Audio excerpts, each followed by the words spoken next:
I'm sure most people listening know both you guys are high profile powerlifters in your own right. Still just coming to the end of your junior careers, very, very decorated in all the weight classes you've participated in.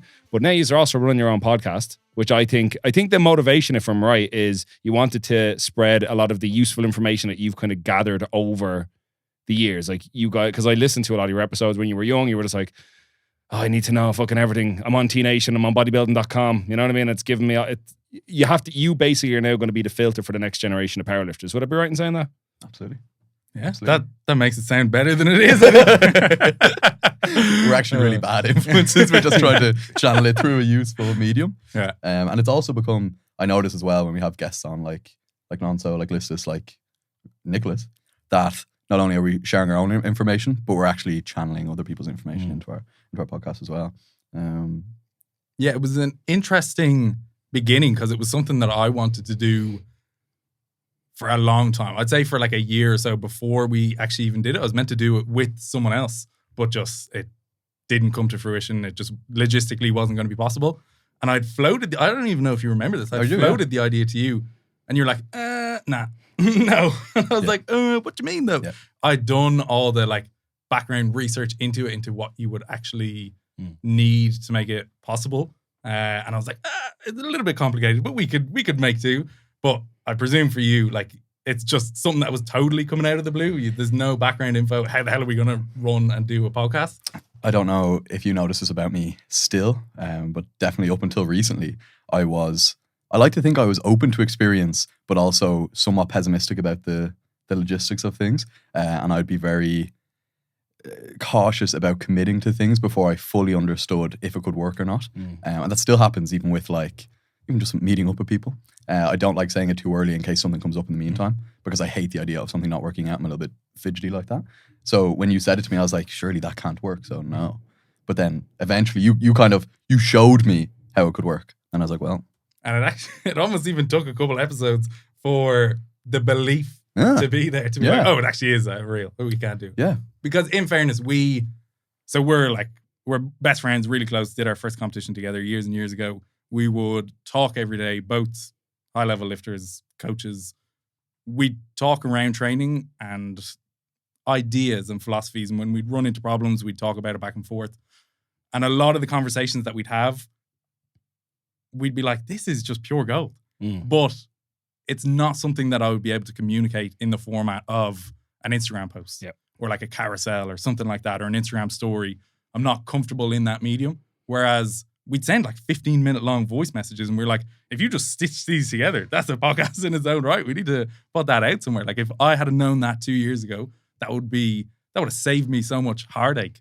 So it actually just like through happenstance, Mario from Motion Masters, he reached out to me about creating content for someone for YouTube, for like a YouTube channel. So we did a few episodes of that leading into one of the World Championships. And after a few episodes, we were like, you know what? I actually have a new idea of something that I'd like to try. If you think it would be possible, I'd love to do a podcast. That's something that I really, really want to do. And we had talked about the idea of we could do it just over Zoom and record it. I hate that idea. I hate the idea of a Zoom podcast. I just don't like them. I don't think the dynamic is as good. I just don't think it comes off the same way as being in the room, having the same energy. So when it was actually like really feasible, having someone else to produce it, we were like, we have to go all in, have to make it happen. That was my biggest thing holding me back as well, was the equipment, was the editing, things like that. That's so daunting to me.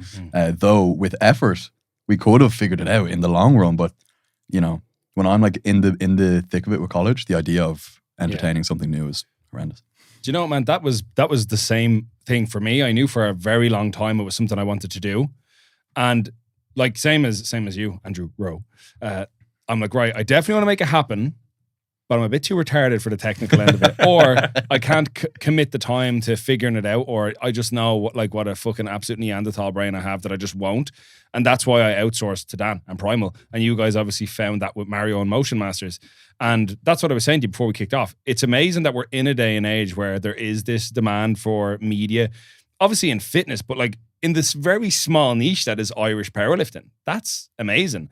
And I think you guys, like we talked about a bit before, you've got these different formats. You've got Adam and Connor doing the Odyssey podcast, which is, they do it over Riverside. I think it's called, I was only on it there not long ago and it was class. The two lads let me talk shite for like 2 hours. It was brilliant. But they have a much greater scope because they can get people online. And then I think you guys have the same idea. I like the in-person thing. I like that. But I think your unique thing is it's you guys talking about things that you've both encountered. And you're kind of like a soundboard for each other. You're just taking your friendship and the conversations you're already having it and you're sticking a microphone in front of it and a camera and you're putting it online for other people to basically be a wallflower and just eavesdrop, which I think most people like. Like you guys have been keeping me company in the car the past few days when I've been driving places, just listening to you talking bollocks about things, and I like that experience. I actually really like the fact that you have known each other for so long and have kind of started from literally the same first step, competed together at the same first meet. What I think I like about it the most though is you were like suddenly like, we're friends now, not like fuck that guy, it's like we're mates now. We're just gonna be pals and we're just gonna run this race. Like you were constant characters in each other's powerlifting careers up to this point. Pretty much the whole way, yeah. Yeah. In the beginning, like when we were leading into that first competition, I thought I was gonna be the man. I thought I was the absolute top dog. There was no records or anything. That was how I judged how I was gonna do in the sport. You just Google powerlifting records. I saw Irish PF. I saw there was no records for the sub juniors because it was still a small sport.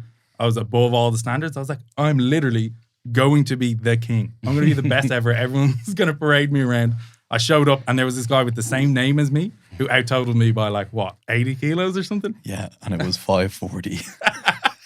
So Andrew totaled 460? 480. That's insane. So we were approaching nearly 400 kilos on your total. Yeah.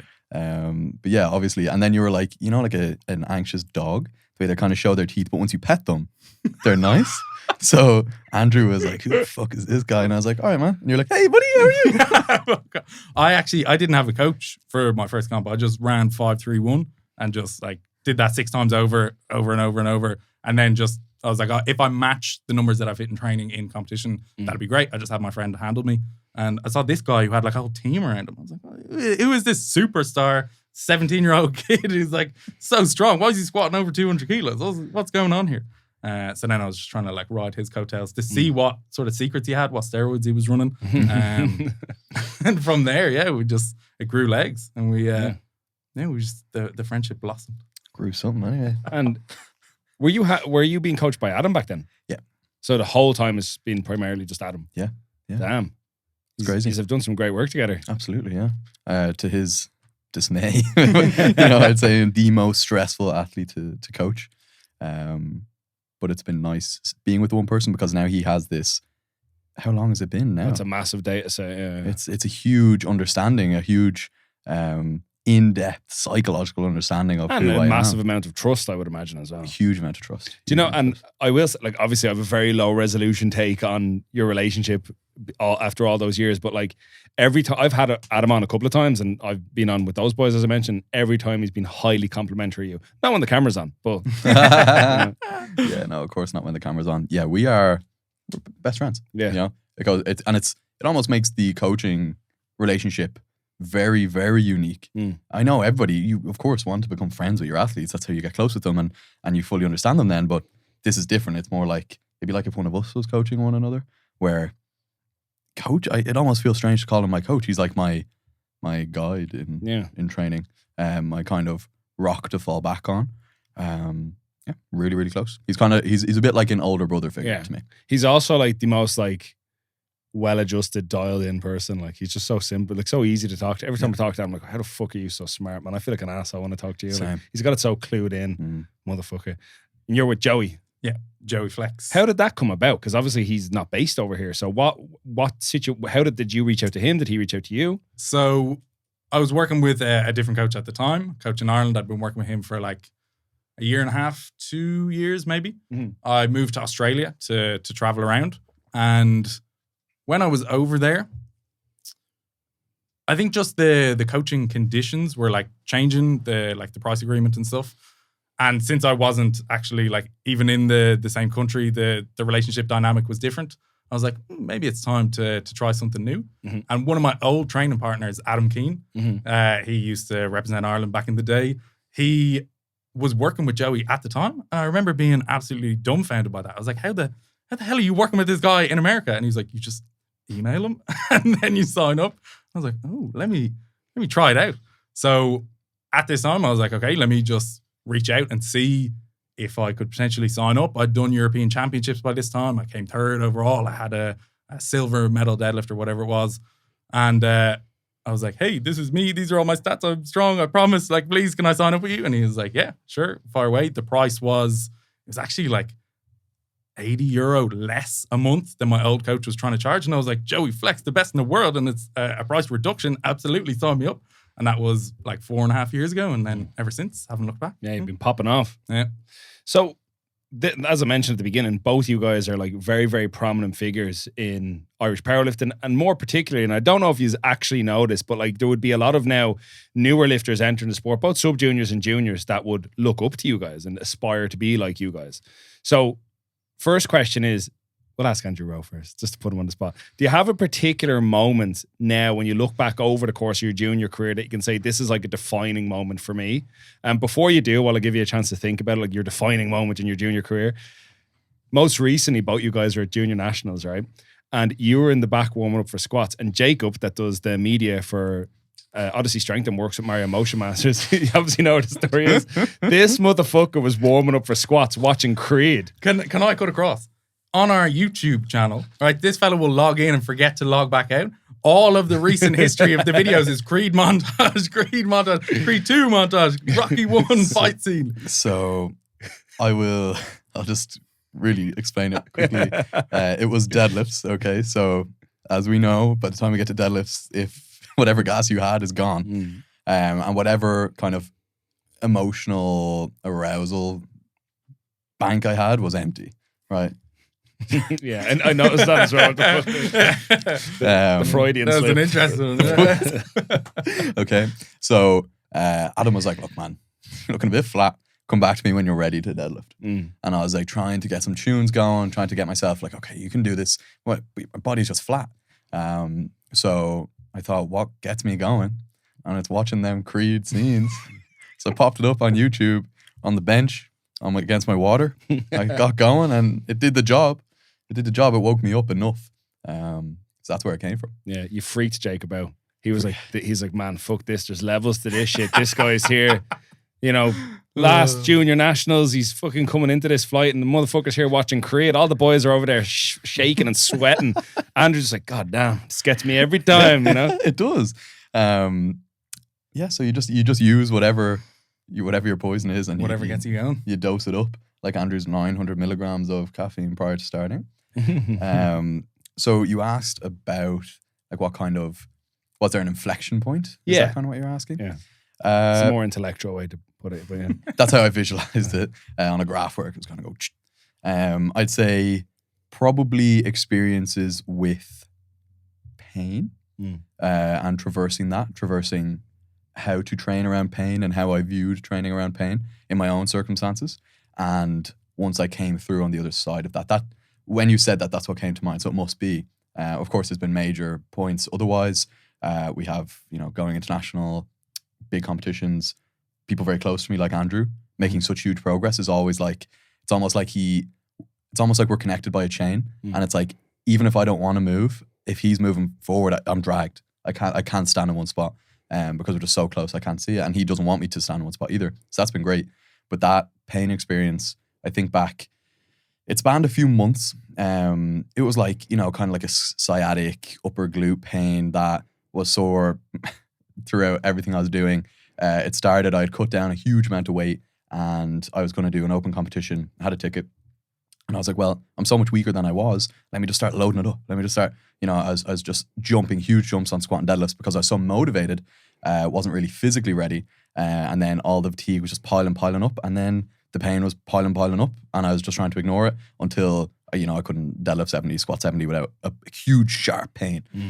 So I pulled out of that competition. And for months, I was trying to deal with it. Adam trying to level me, maybe get me to stop catastrophizing so much, making it the end of the world that it was. I believed I didn't deadlift for months.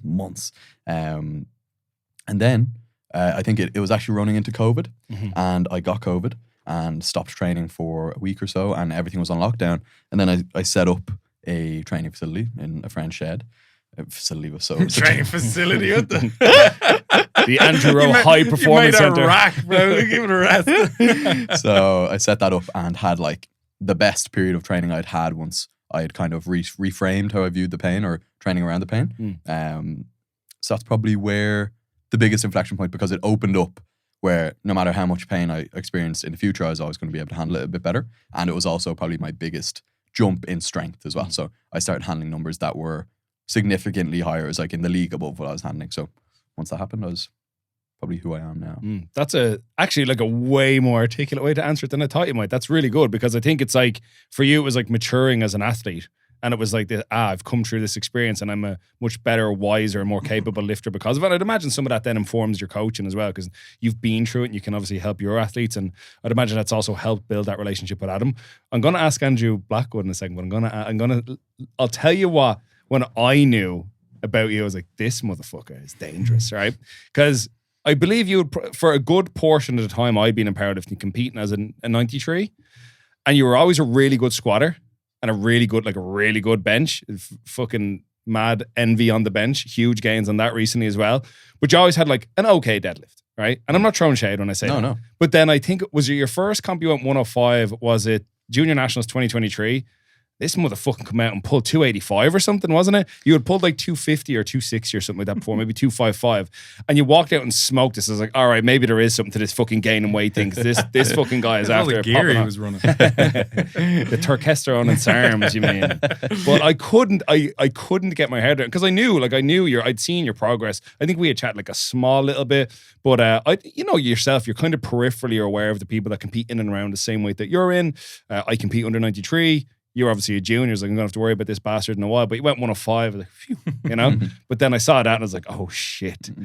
Poor Dustin, I think, was planning to have a much better day than you came in and just fucking scared the bollocks out of everybody. I was like, okay, this lad's got a fucking gas in that tank. There's way more gains to be made here. So that was like what I picture when I think of that moment for you. That was probably my first big total, because up until then I'd just been scraping 7. So then it took like a leap above 700. And yeah, definitely. Since then, Adam's gonna hate me for bringing this up, but I went away. Actually, I went away for such a long period that I knew I wasn't going to make any major progress. Maybe just damage control, where I'd get into the gym and train while I was over there in Chicago. And then I came home, managed to get most of the way back to where I was, and then I had my final year where I was going through a lot of stressful time with college, and then some like health deviations. So that was an inflection to me in my head, though I feel like I haven't launched from it yet. So, yeah.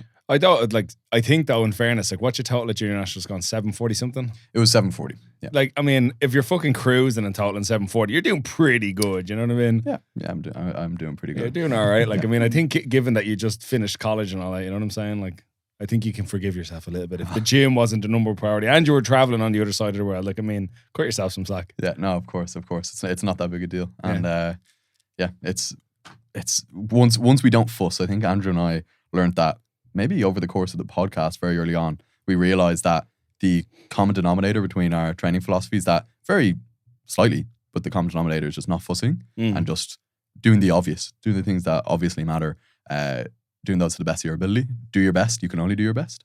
And that's what I'll just keep doing. And it's inevitable that I'll see some gains. That was a lovely way to answer that question. Thank you. Andrew Blackwood. Now to follow that up. Well, it's the same question. Like, is it in the same way Andrew answered? Is there like an inflection point in your junior career? Like, as you both now, as you mentioned, approach the end of your junior career. And I know you've said you've tried to have the most productive junior careers you can. And I think you've both done a pretty damn good job of it. But has there been a point along the way you were like, God damn, this is going to be a tough moment to beat? I would say it probably started even before the juniors, because I saw quite a bit of success as a sub-junior, under 93 as a sub-junior. So I think it was the year I was doing my leave insert. For whatever reason, I didn't get selected for World Championships as a sub-junior. It just wasn't really the case that many people were being selected. I think you did get chosen. But I would have got like a gold medal deadlift. I would have placed like second. I was like, oh my, like I can be I can be good here. Like I can actually see a lot of success. And when you're that young, that's all that really matters. We've now got to a stage where it's more about the process and it's more philosophical. Back then, you just want all the records, you want all the medals, you want all the clout, you want everything like that. So I didn't get selected for Worlds, but Euros was coming up then in whatever it was, 5 months. So we were both like putting the head down for that competition, ended up being selected, and maybe even a little bit before that in the lead up to the competition. In my very first comp, I pulled 200 kilos. In my second comp, 5 months after that, I pulled 260. Holy shit. So yeah, that progress. That's from progress. There, I was like, someone had told me during that period, "Yo, you have really good leverages for deadlift. You could have like a world-class deadlift." And this is something that we've uncovered a lot with the people that we've talked to, that like encouragement or belief, fostering that from like a young age, those formative years, can have like such a significant impact. And it did for me, because I started believing, oh shit, yeah, I could actually be really good at this. I have a world-class deadlift. I've seen this amount of progress. I have the evidence to back it up. So leading into that competition, I think I was only 5 kilos under the sub-junior European record. So that whole comp, that's what I had in my mind to go chase that record. I think it was 288 or something, and I'd pulled like 282. So that whole prep, that was like my Rocky cutscene, training for that, where I had this self-belief that I could be exceptional like within the sport. Went to the competition, the way it shook out, we were like kind of jostling for position, making attempts, tried to fake out another lifter. Ended up that I came second. We made a Spanish lifter load something that we thought there was no way that he was going to get, and then he pulled it out of the bag. He ended up first. Motherfucker. Yeah. What a dickhead. And he's been a mainstay throughout the rest of our journey. He's competing in the same class as Andrew now. But that was like a massive moment for me. So I placed third on total and then second on deadlift. So like getting medals internationally was not a particularly common thing at that time for Irish lifters. Yeah. And then as a sub-junior to travel away, we were 17, 18, going to a different country to stand on that podium was like the biggest deal ever. So that was a big moment that spurred me on. After that though, went traveling for a year, moved to Australia, COVID hit, lockdown. I didn't have the same training facility as Andrew, perhaps. I made a wooden rack. I just went to a hardware store, got a load of timber, made it up. Squatted my first 250 out of that wooden rack. I remember that. No spot. It's pretty good. Goddamn. Yeah, stayed training all throughout that. Didn't make a ton of progress though. I would say the period that stands out the most to me would be that like 1 or 2 years around that time though, where I was trying to stay under 93 kilos. I'm just a little bit under 6 foot. We'll give it 6 foot, right? 6 foot and a pair of Air Max, right? So I was trying to stay under 93, but I was skinny. Like I didn't have a lot of muscle. I was looking at the other people in my weight class, like Gavin Aiden. I competed against Gavin Aiden, who's 5'5". Maybe I'm going to do him dirty. He's like 5'5", in Air right? Max, yeah. And he just has so much muscle. In my brain, I was like, there's no way I could ever compete against someone like that. As mentioned, over 200 kilos at that size. So I was just sick of not making progress. I hated training. I was ready to quit powerlifting, to be honest. I would have frequent conversations with Andrew, like, I'm actually just sick of this. Why have I trained for the last 2 years to add 5 kilos to my total? This is fucking, fuck this sport. This sucks. This is bullshit, man. So that would go on. And then for whatever reason, it just became so clear to me that I just needed to gain more body weight. I just needed to get bigger. I needed to move up a weight class. So that was a very important period throughout my training career, that kind of 1 to 2 years where I didn't really make any progress trying to stay under 93. And then from then, it's been onto greener pastures ever since. So it's almost been linear progress. It's ridiculous. Like when you actually look at it, it's like somebody attached a rocket to your back, like, you know what I mean? Yeah. And you know what? Well done on the maturity of not turning it back and saying, it's the fucking gear. It's all the gear he's on. But that does tie very nicely into the kind of next thing I want to ask you is a little bit about. Like I alluded to earlier on, you guys are now, you're the most, probably 2 of the most prominent male juniors that we have. So there are a lot of younger guys and girls coming into the sport now who, very lucky for them, they have the resources that you guys didn't have at the beginning, and I didn't have certainly when I started powerlifting and I started training. But you guys are now providing that information. So if you could think over the course of the time you've been in your sub-junior and junior careers, you're talking to a 17-year-old, they're coming into their first, second, third meets. What advice would you give to those people? Why are you laughing? Take it. I already know they're going to be the same.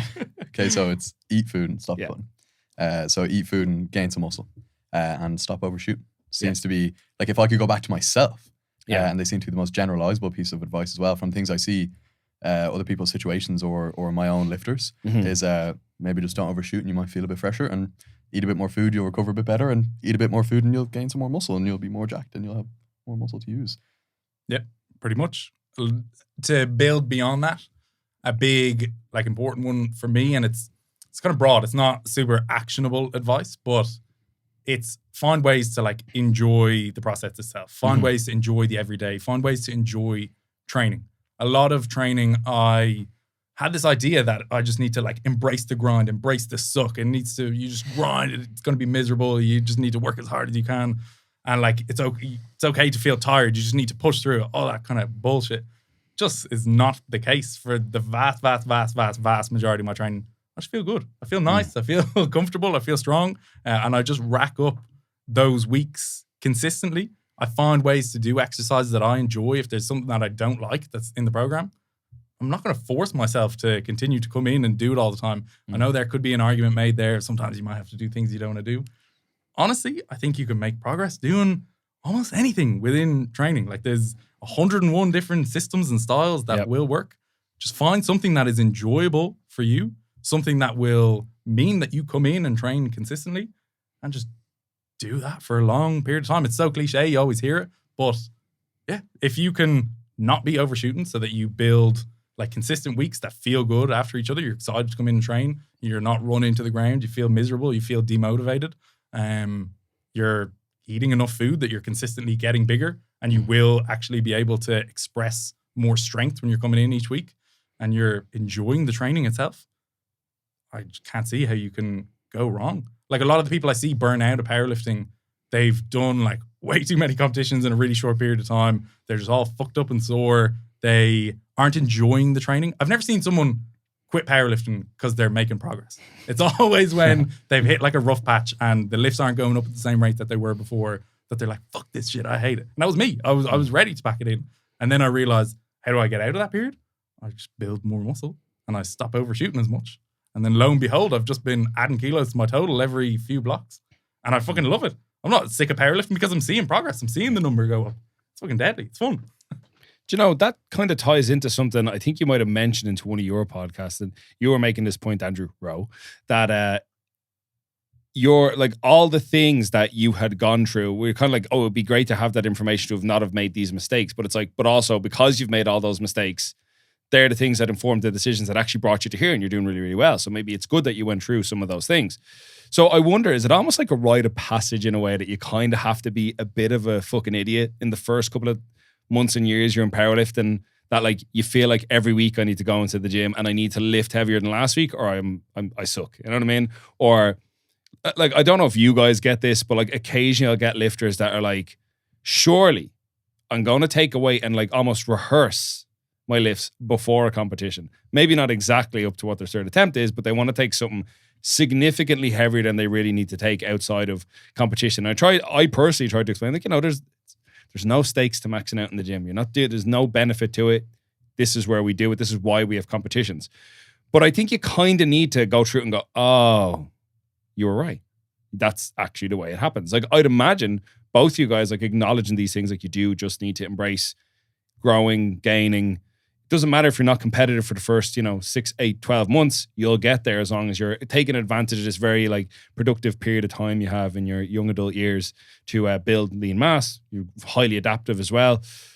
But then in saying that, I would imagine you both had coaches that were like, yeah, eat more food. And you're like, nah, I'd rather be shredded. Yeah. And I'll let you take over with your smart psychology words after. But in my understanding of it, sometimes you need to just, like, get burned a couple of times to realize the way. Someone can tell you something, but you don't take it on board until you've gone through it. But we have almost been, like, conditioned by all of the bad experiences that we've gone through. Mm-hmm. We've gone through these periods where this feels like shit. I don't enjoy this. This is bad. This is not fun. It's like that smack on the wrist when you've done something, you've overshot, and then you're trying to feel shit for 2 weeks afterwards and you haven't built the momentum you wanted to for the rest of the block. You do that enough times, you'll realize stop overshooting so much.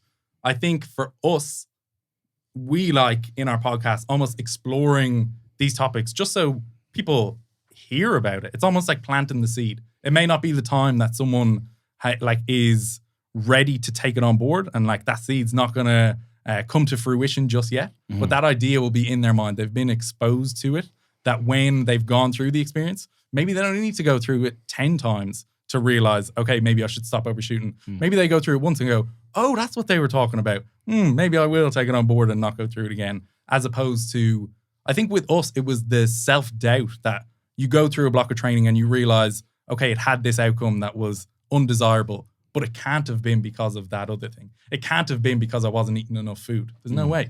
Let me try it again and do another block. And you fuck another block up and you're going, yeah, but it can't have been because of that other thing. We've just gone through so many phases that we've weeded out all of the things that actually move the needle. And now we just try to talk about it so that other people can have those ideas. They can go through their own experiences and then potentially pull from it with whatever resonates and relates to them. Hate when he has his answer. You got it in there. You knew I was going to say the same thing. So you're like, actually, hold your psychology for a second. Here's everything Andrew's going to say. Yeah, you said it perfectly, though. I don't expect us talking about the things that we're talking about to prevent the mistakes. It's an interpretation tool, a translator for when the mistakes happen that I say we didn't have.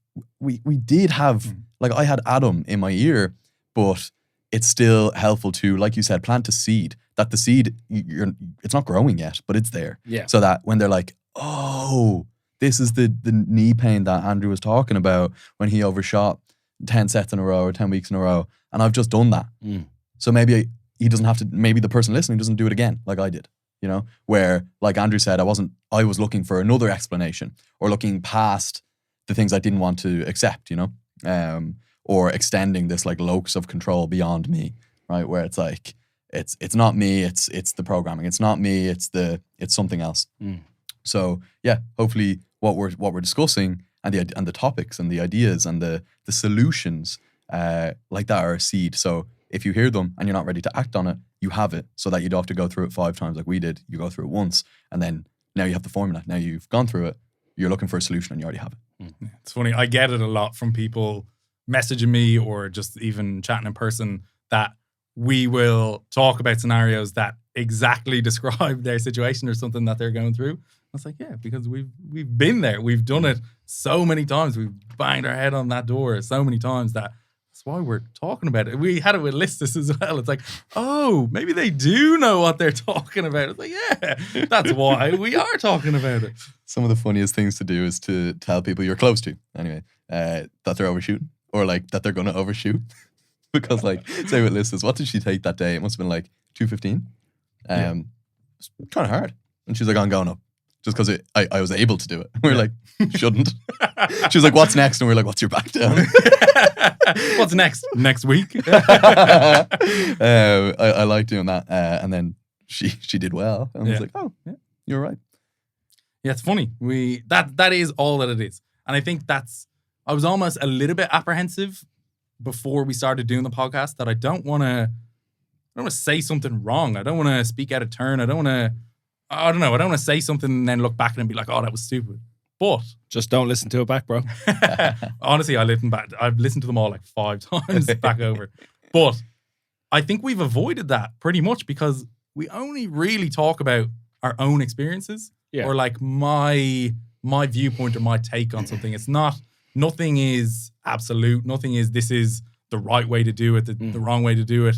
It's just kind of, this is what we've gone through. This is what I think. This is just my opinion, my thoughts. You can agree with it, disagree with it, take it, whatever it means to you. You can use it in that way.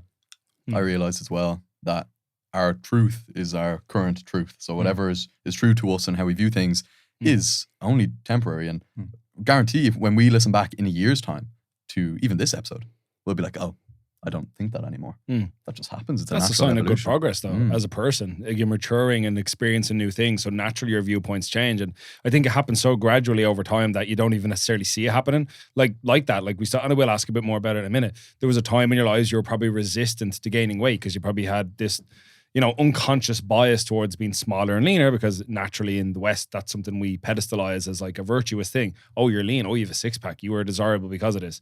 Yeah, just having a six pack and then just benching 200 kilos. You know what I mean? Put that on a scale of balance. I think we start to know. Both, baby. Yeah. But I completely agree with what the sentiment is you're saying. Like, if you can stick to speaking about your lived experiences, nobody can say your experience is wrong because it's your experience.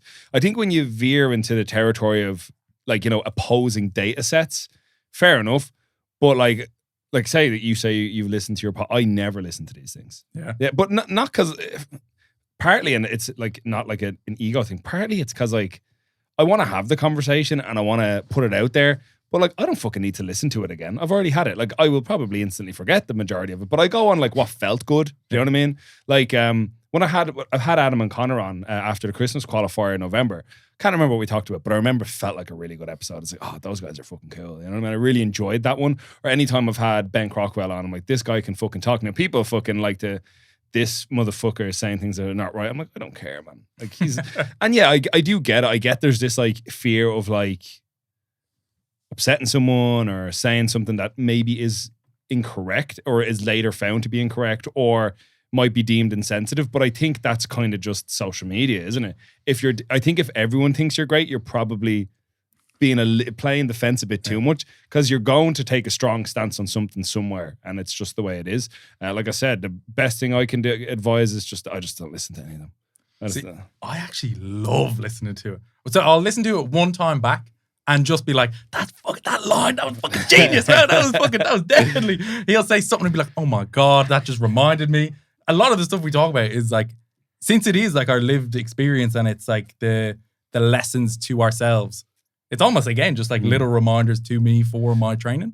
Yeah. And then I have to watch it back to make clips from it. For sure. So I have to watch it back. That makes sense, yeah. Do you know, actually one thing I will say that's probably, maybe that's an element that's kind of unique about the way you guys do things, because it's you guys talking all the time. Like, whereas I have a different person here almost every week. So I think it's like, it's like re-listening to your voice messages. Like, you know what? That was a fucking great point. And that can inform your next episode. Do you remember last time we were talking about that? I suppose that does make sense. But I like the idea though that like, what you are doing is just exploring your stories and people get to listen in on your stories and find the value in it. And like you both said, it's a sense of, look, there's the information, it's here. Maybe this doesn't seem relevant to you right now, but you're going to come to that point like that. You're overshooting in training. You're consistently like, you're 6'3" and you're kind of trying to compete under 74. Like, actually, I listened to the two Andrews and they were talking about how, weight classes are secretly high classes. You've posted that a good few times. That's a good. Do you know, actually, I didn't get to say it because I had told you what I thought was like a pivotal moment that I was like, that's a big thing for Andrew Rowe. The one for you was when Eddie Hall was watching your videos. Yeah. I was like, that is cool. Fucking because I was watching a clip of Eddie Hall watching you, and I was like, is that fucking Andrew Blackwood? Yeah, it is. And it was your dog or something, or shit kept falling off the wall. Yeah, I was like, what the fuck? We're making it. How much did you pay to be on that video? But then he started popping off with the content and all. He makes some funny stuff. You running out at, was it Junior Worlds or Junior with no socks on? Yeah, that's too good, man. Yeah, that was a good one. That's good stuff. It's not my finest moment, but yeah, it was good for the content. That's a Spanish meme now, apparently. Oh, it was in Brazil, man. Yeah. It was all over the place. They love it. Yeah. The memories point there you made, I love. And it's very applicable to powerlifting because we have such a quantitative thing to take from our experience to kind of deem the value of an experience. Like, I PB'd by 5 kilos, very good. 10 kilos, amazing. Down 5, bad. Okay. Andrew and I sometimes touch on, people posting their sets, even a PB, and they come out of it and they're like, could have been better, didn't do this great, technique could have been better. And the reason that hit so hard for us is because, like you said, you look back on the podcasts and you don't remember what was said. You remember that you enjoyed it. You remember that you had fun. You remember laughing and smiling. So we have this like amazing memory for like emotional valence of a situation. So whether something was good, bad, scary, happy, laughter, whatever.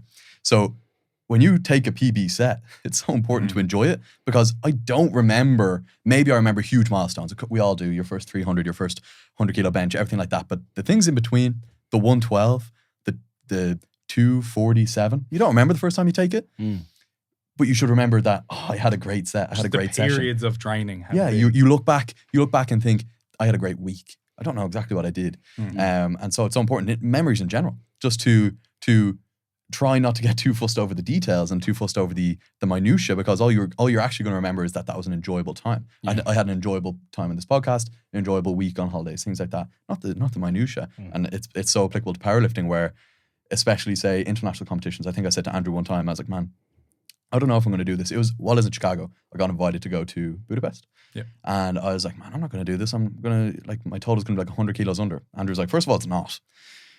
Just, stop being a baby. But secondly, even if it is, the experience of going abroad, coming with me, going away with Andrew, getting to compete internationally, talk to these people that no one else gets to talk to. No one else gets to wear the Irish singlet. Like, statistically, how many people get to wear it? Very few. So go, wear it, enjoy, and you'll remember having a good time. So whether you squat 200 or 270, you've had a good time. Yeah. So just try have a good time. And I did have a great time. And now I remember, right now, I can't even put together the numbers that I hit. Whether I had a good day or a bad day, didn't matter as long as I enjoyed myself. Made memories. Yeah. Made memories. The friends you made along the way. I was gonna say it, you motherfucker. Yeah, that's exactly, like, yeah, not to meme it, but that is actually the perfect way to think of it. Yeah. Just on that, like, the one time I've gotten to go international with the singlet was Western Euros last year to Iceland, and I did not have a good day on the platform. I can't remember what I lifted or what I didn't lift, but what I do remember is that I had a great. I went on the piss with the lads after, and Connor Campbell, man, that lad just speeds up. He doesn't slow down. Like, holy shit. First I'm getting to have a proper point with him, and then it was like last orders, and he bought 2 bottles of wine. And Ali ended up like hip tossing him onto the floor at one stage, because we're talking about pro wrestling, and she was saying she had done like some self-defense class or judo or something like that, and she's like, I can do like this toss thing. Connor's like, right, come on, so show it to me there. And she flipped him onto the floor. It was the most bizarre, surreal. Like, I was like, what the fuck? We're in a hotel lobby at 3 o'clock in the morning, and Ali O'Reilly is hip tossing Connor Campbell onto the floor. And I was blistered drunk at that stage. Because obviously in the lead up to it, I hadn't drank at all. And I remember Beck was there. Beck doesn't drink. You guys know Beck Phillips? Yeah. He was there, had a good time with him. Joanne, can't remember her last name. She lives with a gym in Finglas. I just remember the people being around, and I was like, this is fucking class. This is a really good time. But yeah, I don't remember anything about the actual lifting as much as I remember that the experiences after were really, really good crack. Typically social experiences as well. Yeah. That tends to be what stands out in life experiences the most as well, is your friends and the people that you experience it with. It's the friends you made along the way. As you say. I feel like he's psychoanalyzing us right now. He's like, yes, you are very open to experience, but you're more on the disagreeable side. Yeah, it's the nights out after the competitions. They are the best memories that I have from all of the internationals that I've gone to. And this fella here would go to the internationals the day before and then fly out the day after. And every time I'm like, what the fuck are you doing? You're missing the best bit. I would go like 3 days before and stay 3 days after and get the most out of the experience. And this fella's in and out like a flash. Well, so, the upside is, though, for you guys, though, is that like you probably, realistically, if yous are playing the long game, you're only just getting started, really. So you probably have more international meets ahead of you than you do behind you, which is crazy when you think about it. Obviously it depends on like obviously a load of other like outside global factors, like what jobs you just get into, what career paths you go, where you decide to move to, or what you decide to do now after college. But still, like, I mean, the potential is there. Like, if you've already gotten this far in your first couple of years, and particularly as the Irish PF was in its fairly formative years when you both started to where it is now, and suppose both you guys got to lift at the Marina Market, like that was probably, I think, the best domestic tested competition we've actually seen, and I think that's just getting started where the Fed's going. So, I think he'll get a chance to have a few points at you after, or whatever else tomfoolery is get up to. Yeah. But just spinning back around when we're talking a little bit about some of the points you would talk to with the juniors, obviously we covered a lot of overshooting, and me basically you're feeling like crap week to week and not really progressing, and you're just basically making training a drudge rather than an enjoyable experience. The other thing is then, and we talked a little bit about it before, was gaining size, gaining weight, eating food, putting on mass, going up weight classes. So you both probably had a point where there was like a barrier or a soft lock where would I be right in saying at one stage, did you identify by certain weight class? You're like, I am Andrew Blackwood, I'm an under 93. For me, I think it was because I had seen success at that weight class so early that I was like, if I can just add another 50 kilos to my total at the same body weight, I'll be the fucking top dog in the juniors. So like, let me just stay here because I'm already so good as a sub junior. And then I tried to stay the same body weight and fucking nothing moved. It didn't budge. So I don't know if it was necessarily that. I identified with like being a 93 kilo lifter, but it was more that I saw it seemed at that time that there was a quicker path to success, say, on the international platform within that category, because I had already seen so much as a sub-junior. And then you look at the class above and you go, oh my God, they're so much stronger. How could I ever be at that level and compete with them? So I think that's a big like fear that would hold a lot of people back, is looking at the class above and being like, they're so much better than I am now. How could I could never go up and be more successful in that class than I am here. If I can just continue to add to my total at the size I am, then that'll be the best case scenario. For myself and what I've seen from a lot of other people, it just doesn't end up being the case. And the gains that you make from moving up almost end up being like exponential rather than what you imagine you would be capable of. So that was the case for me. I'm not sure what it was for you that you felt. Probably it kept you down in the smaller weight class, being skinny. I think definitely what you're talking about, but then also to do with like body image. Yeah. And I became, probably part of my identity was that I was lean, right? And I looked jacked in the right angle and the right lighting, but then once I had clothes on, I looked like I didn't go to the gym. But that was obviously part of how I viewed myself. And so letting that go just took a long time. It took enough incentive that I thought like that I was going to make lots of gains at 83 or whatever I was at. And then I think all it took was seeing how unenjoyable it was to train in a deficit, even if it was a slight deficit. Like, I'm not talking like bodybuilding deficit. I'm talking like I can't have my chocolate after dinner deficit. And that was enough for me because I was kind of lethargic. Lifting didn't feel as good. And I said, yeah, I need to go up. And then probably again, I was in the 93s for a while. And the same thing happened where maybe I was less lean than I was at 83. So I was like, well, I definitely can't go up to 105s now. And honestly, the biggest help in hand was Andrew, really, because I knew what I should have been doing, but I needed to see it. I needed to believe that it was a good idea. He was your guinea pig. He was my guinea pig. Big, juicy guinea pig.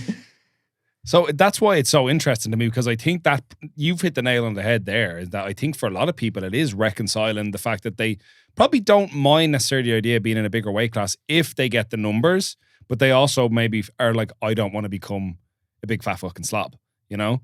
So was that like some mental gymnastics you both had to overcome? Like, and don't get me wrong, you're not both big fucking fat slobs. You're both like, I would actually go so far as say, you were saying you thought at one stage you didn't feel like you looked like you lifted in regular clothes. Whereas like, I don't think anyone would pass you by in the street and not say those are two big motherfuckers. Like, so. It's the dream. But did you have that, was that like, for Andrew Blackwood, was that the same thing for you where you're like, I don't want to get chubby? Oh yeah, for sure. I think I overestimated how fat I would look when I moved up. So I was 94, 95 kilos. And like looking back at it, it's so stupid now. I was like 95 kilos. And I thought when I got to 100 kilos, I would have gained like 15% more body fat. Like I thought I was going to be obese. I thought I was going to be a bowling ball. And then I did commit to moving up, got up to 100 kilos, still had abs. I just felt better. I actually felt like my body composition looked way better because my shoulders were bigger, my arms were bigger. Filled out more. I was like, this is fucking amazing. What was I so scared of all of this time? I'm way bigger. I look way better. I'm basically the same body fat percentage, just with more muscle mass, and have added 50 kilos to my total. What was I so afraid of? But I suppose I hadn't seen it. I wasn't educated enough.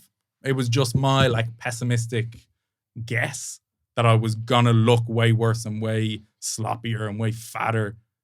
Realistically, I'd only been training like 3 years. To think that I'm not going to gain a ton more muscle mass when I'm going up, it's just naive. So like from going up, I just went up to 105 then. So then I'm 10 kilos heavier than I was. I was like, okay, I'm carrying a little bit more body fat now. Still feel amazing. I was like, I still have way more room to go. And by this stage, I'd gained 10 kilos. I'd added 200 kilos probably to my total by that stage. I'm like, fuck it, I'm just going to keep going up. I was like, I'll go up again past 105 so I can get to the point that I can cut down to 105, be relatively lean, and have a lot of muscle mass. Because I'm at 105 now, but the people at 105 have way more muscle mass than me still. So I need to go beyond it to come back down. So that was always the plan. It was actually the plan to come down after European Championships. But at European Championships, I saw so much success at 120 as a small 120. Fuck it, we'll do one more year as a big fella. And then after that, the plan is to come back down. I like it. I Yeah. was so glad when you made that decision. Yeah. It's like somehow you overlook, again, from lack of experience, doing the bulk, as I'll call it, to simplify it, is just this huge bulk, right? You don't have enough experience to refer back to, that you underestimate how the extra muscle will look on you. You're forgetting that the bulk, you're trying to gain muscle. It's not just that you're adding body weight on the scales, you're gaining muscle. And then how much fat you gain, as long as it's not this like all of a sudden you gain 10 kilos in a couple of weeks. It's not too much fat, ideally. And then also something that like Adam pointed out to me was that muscle is contouring the fat that's sitting on top of it. So even if you gain a bit of fat, as you're gaining muscle, the muscle on your shoulder is like pushing out the fat in the shape of the delt underneath. So it looks great. And then there's also this whole concept of what actually looks good to you. First of all, you don't have the experience of being a higher body fat, so you don't know if you like it or not. You just think you're not going to like it, or currently like the little bit of fat here that you have on your love handle is like way too much.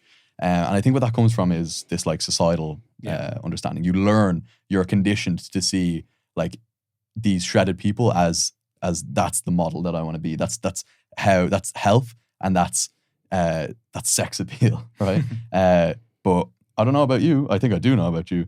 I actually definitely do know about you. But the bigger you get, the better you feel. And I think the body fat I'm at right now is like probably the most optimal. I'm going to go up a little bit, but I'm going to gain some muscle. But I'm going to go up in the next few months for performance. And then I'm sure I'll come down in the future just to see what it's like. But right about here, and I'm not lean. Like I'm far from lean, but I have a level of body fat that I'm happy with, that I've come to terms with. And I've kind of broken free of that stereotypical, well, you know, six pack, like the side of your abs sticking out like a V line or whatever. Like that is no longer the epitome of attractiveness anymore. Like I respect it, and I'm not saying it's unattractive, but I'm saying now the body fat I'm at is now not only more attractive, but I don't see it as unattractive, and I don't see it as unhealthy either. Yeah. It's such a big topic. There were so many ideas in my head to like bridge off from and jump onto as you're talking there. But like, yeah, even that in clothes, when you're that little bit bigger, we're spending 95% of our time in society. I don't know about you, buddy. When you're out and about, perhaps. He only got dressed when he got out of the car. In clothes, when you're that much Let's have a t-shirt fuller, on. it just looks better. Now, obviously, there's a trade-off, and this is an interesting one as well that we've talked a little bit about, and I suppose we won't know until we do get to this stage. But we've talked about, okay, when we get leaner, what would that look like? A lot of the time, we are like comparing ourselves to competitive bodybuilders. That is almost like the metric that we're basing it off. We're powerlifters. We're in a different sport. A bodybuilder would not be comparing their like strength level to a powerlifter who is absolutely most peaked when they're in their stage condition. Why would a powerlifter who is stepping onto the platform be comparing themselves to a bodybuilder? Now, at the same time, I do think there is a lot that we can take from bodybuilding and moving in that direction of having the most amount of muscle mass on your frame and minimal unnecessary body fat. That's probably the direction that we're trending in. That's the direction that we want to move in. But it doesn't make sense for us to be looking at the most shredded guy on Instagram and being like, I'm such a fat slob. I'm so awful. I'm miserable. I hate myself because I don't look like a guy who's been eating 1,000 calories for the past 12 weeks.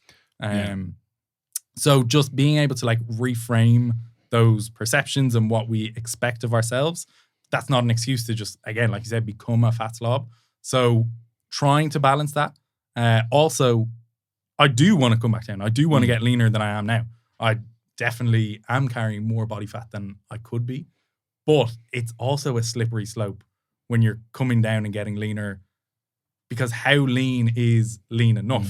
And I know for myself, when I even did like a mini cut after European Championships, when I was coming down, I wasn't satisfied with where I was ending up. I was like, I'll just run this for 4 weeks, come down to this body weight to then give me the sort of like launch pad for the rest of the year going forward to gain. I got down to that body weight. I was like, I feel way better. I've been seeing more muscle definition than I was before, but I could still be that little bit leaner. I could see a little bit more muscle separation around my abs. Let me just go for another week or two. And then I did that. And then I was like, oh, but I could be a little bit leaner again. Let me go for another week or two. And I ended up extending the cut way longer than I should have.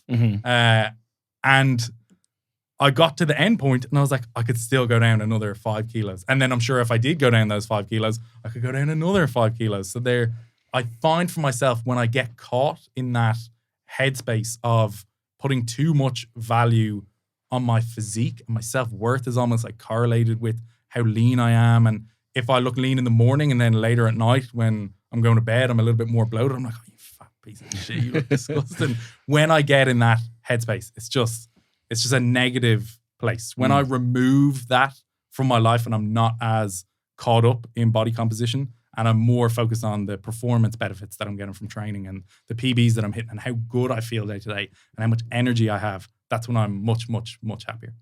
It actually ties into something I spoke to Eamon Hartford about. So Eamon Hartford's been on the podcast a few times.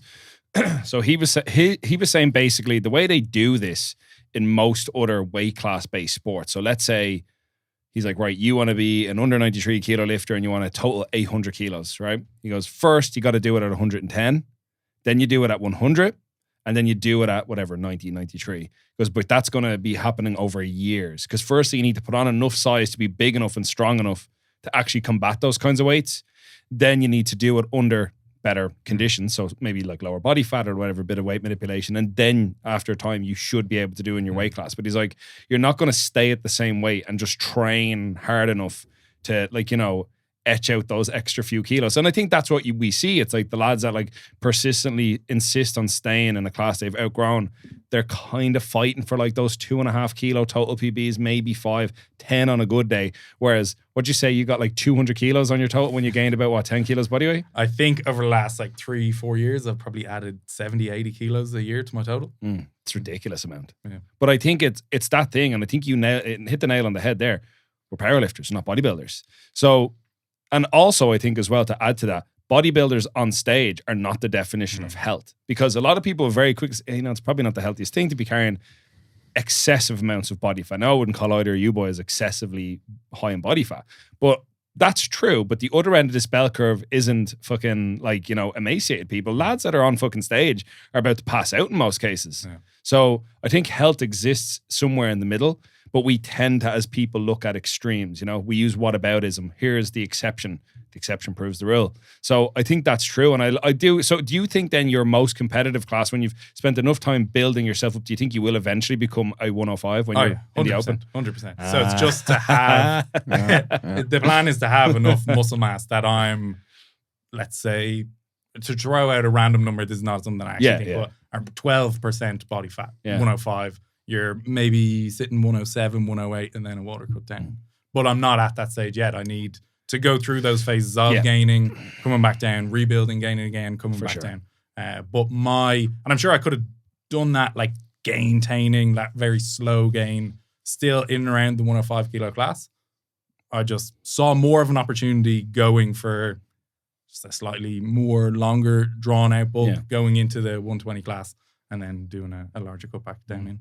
Can't wait to see Andrew Blackwood. That's going to be good. Have you guys ever actually competed in the same weight class? Or has it always been like off by 1 or 2? Just the first one, and then from then skewed up.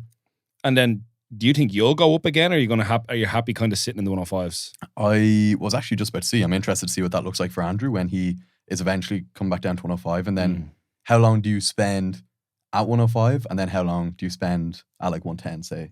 And then for me, similar. I don't think I have the frame to fill out 120s without, you know, looking like a beaver or whatever. Yeah. Rolling onto the platform. Lunch platform. Lunch lady physique. The hairnet and everything. But I think long term is probably 105. I think of the frame. And I just have way more time to get lean at it. I think right now, so what am I, like 100 kilos-ish? So, you know, this year get back up to, or go up to like 105. Yeah. And then maybe come back down a little bit. And then in the next year, go up to like 110 and come back down to 105, compete. And then hopefully long term be like that, about 12% at 105. I had that experience last year. Like, and it's a kind of a full circle thing. So like after nationals, open nationals last February, I was like, fuck all this diet and shit. I'm just going to eat like a prick, because I didn't think there was any likelihood I was ever going to go international last year. I was like, so I'll do like an ab series or something somewhere, throw in a pair of reps, be a fat cunt, try and lift the most amounts of weight I can for the crack. But then I got the Western Euros invite then. But like in that training period, I was somewhere between 99 and 102. And it was the best training block I'd had since COVID. I was like popping, like especially squats, I was popping off. I was squatting like 240 for reps against bands, whereas like that's like an opener weight for me. I remember that shit. I remember seeing you do that. I was like, what the When you're moving up in body weight and that belly is pressing off your legs, man. Oh my I tell you, God. there's nothing better. There's nothing better. I never felt as solid. And the thing is, at the time, I wasn't actually like chubby. Like I felt like really, like, don't get me wrong, like I definitely filled out around my waist, but it filled out everywhere else as well. I was going to ask that. How did you feel about body composition? Were you comfortable with it? Did you have reservations? Did you? At the time, I felt great. I felt really, really good. Like my missus as well was loving it because I was taking her to eat everywhere. You know what I mean? There was no like, oh, I need to eat my fucking egg whites and fucking my porridge. You know what I'm saying? Yeah. Like it was fucking class. It was really, really good. Just coming into summer, we had a couple of holidays. We're in Naples and I ate 6 pizzas in like 3 days. Like, so I probably took it to a bit the extreme, but I was enjoying my life. I was training, was going great. Personal life was savage. Everything was going good. And then I remember there was a team training session for Worlds, Open Worlds. And Ali was there and she was like, when's your next competition? And it's like July I tell a lie. It was like June. I was like, I'll probably do like ab series in August or whatever. Because there was an IPF pro-am. I was like, I'll probably just do that and try and just get a big total as a 105. She's like, right. And what if hypothetically you were getting invited to Western Euros? And I was like, well, then hypothetically, I'd need to know quick because I'm kind of fucking heavy, you know?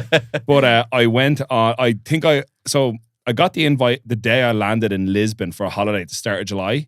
And the comp was the first week in September.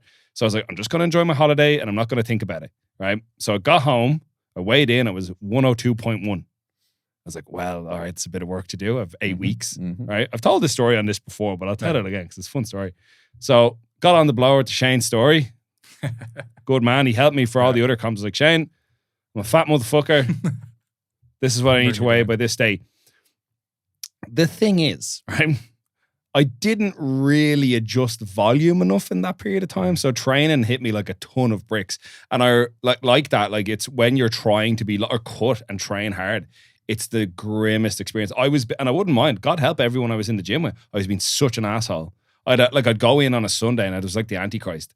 Like I'd be on the rack with the lads. I'd be like, I hate all these people so much, and they're the soundest motherfuckers in the world. And now, like when I'm training with them, I fucking love you guys. Like you know what I mean? Keeping me fucking safe, looking after me. But Jesus Christ, it was brutal. Went to the comp, weighed in at 90.8, so we overshot the cut. So I lost nearly 12 kilos in 8 weeks. But I looked fantastic. I will say that. I was very, very, very, very lean. And then that kind of put me in a good launch point then to eat back into the Christmas qualifier in November. And I had a fucking much better day then. I had a really, really good day. And you know, actually, when you were talking at the beginning about what like gets you back in the room for like when you're a little bit tapped out, like, you know, you're a bit disassociated from the environment. So I have since figured out that like I used to think I was just, you know, nice and chill. I just go out and I do my thing. I bring 2 handlers with me now, and I just beat the fucking shit out of them. I've seen this. I had James McLaughlin, I had Vinny Chung, 2 of the boys that I coach, and they were like, this is great because usually you beat us up when you handle us, so we'll get you back. I'm like, oh no. I brought you. Like, you're punching bag. I remember at one stage I had James by the scruff and I fucked him back and I turned around to push Vinny, and Vinny was off talking to the top table. So I turned around and I looked at Callum Jones. I was like, he's the TC, I can't attack him. So I turned back to James and I had actually accidentally fucked him over a chair. So he was gone. So then I had to go out for, I think it was actually bench or something. Like, grab the head ref. Man, honestly, right? I think getting a bit hyped for the bench is a little bit of a game changer for me, because I think you switch off a little bit too much. You know what I mean? Yeah. But since then, because I did all that and I had these big preps trying to stay in this weight class, fucking like I think like when I came back from Westerns, both my left knee was fucking really sore, and then my right knee started hurting in like February. And now, like I've pulled back on a bit of the volume. I'm like embracing just being training a little bit heavier, and it's slowly starting to go away. And it's when you were speaking about your pain experience earlier, I was like, this fucking guy has been in the trenches. He knows what's up, you know? And I'm kind of coming to the realization my future in the Irish PF is probably going to be as a 105, because I think that, and also because Callum O'Mahony is coming up to 93. Fair, yeah. So I want to get the hell away from him, you know what I mean? But like, because if he's that strong at 83, like I don't want to see him when he keeps eating that garlic bread, rice and steak, man. That's dangerous, you know? You put a picture of that up yesterday. It was like 94 grams of carbs, 95 grams of fat. Yeah. I'd say his fucking shits are like super glue with that much fatness down. Like his mom was like, Callum, The toilet's blocked. but he's going to be dangerous as a 93 man. Pretty scary. Yeah, but so yeah, 105s. I think I'd rather have a knockoff Melvin and Ken and Dammy and you than that lad with a bit of food. No way, like he's 100%. Dangerous. But yeah, and that's it. It's great to hear it kind of like bounce back because I think that's the thing. Like even like I've been lifting a good while. You know what I mean? But I think it's still that thing you can get caught up in your own. Like I made that mistake. I kept my volume too high when I was in a deficit. I put myself way too far outside of a weight class that I was, and probably to a degree, I was like, I'm a 93. This is what I compete at because I'm a short cunt. I want to be shredded. But maybe I'm not that competitive, and maybe life would be a little easier away from Keane Madden for a while. You know what I mean? So, yeah, I think that's the thing is like maybe there's a step-by-step process to do it. Maybe you don't have to immediately go from 93 to 105 kilos. You could be a 97 kilo 105 like you've done before. You've weighed in quite light. So it's cool to hear you guys talk about that, and especially because I might put this stuff online, but there's going to be people that are going to resonate and relate more to you guys, where you guys are coming from, than somebody in my position. So it's great to hear you guys talk about it. But do you have anything you want to add to the gain and weight thing? Because I want to ask you a bit more about your podcast. I was just curious, what did your total trajectory look like from the comp before Westerns, then after the cut with Westerns, and then back up for the next? So when I was say April to before I got the invite to Westerns, I was very confident if I went in as a 105 to the Irish PF abs Pro-Am, series Pro-Am, 775. Like if I went as a 105, 775. I thought I was deadlifts were doing okay. So I thought like 307.5 would be comfortable. That's a couple of kilos above my 93 max. But deadlifts were flying. Squats were the biggest thing. There was a real good chance I could squat 300. And then bench was just benching, like my current max is 170, but I was like, I think I'd be good for 170, 180 at this body weight, and I could give it enough time. And then I think I did like 700 at Westerns. I missed all my thirds. There's other reasons for that outside of just the fucking the prep. But then I think I did 730 at the Christmas qualifier. So that was like 8 weeks later. That was a better reflection of what I could do, even with my scalding knee.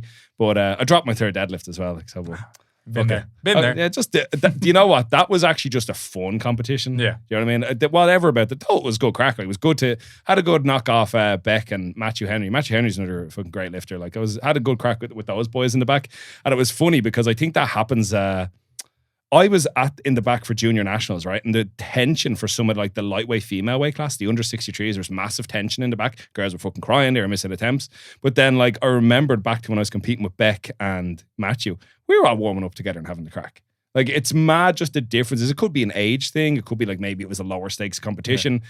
But then like I hear about you guys and you guys are like, oh, we're best friends now. We have the same name. It's like it's that stereotypical lad thing, isn't it? Like two girls see each other wearing the same outfit. That bitch. Yeah. But like we have the same name. We are best friends now forever. But yeah, no, I honestly think I think if I had done it in wraps, I could have gone 800. Yeah. If I just did the standard Pro-Am, just with how training had been going, how good everything was feeling, how absolutely fucking terrible things started feeling.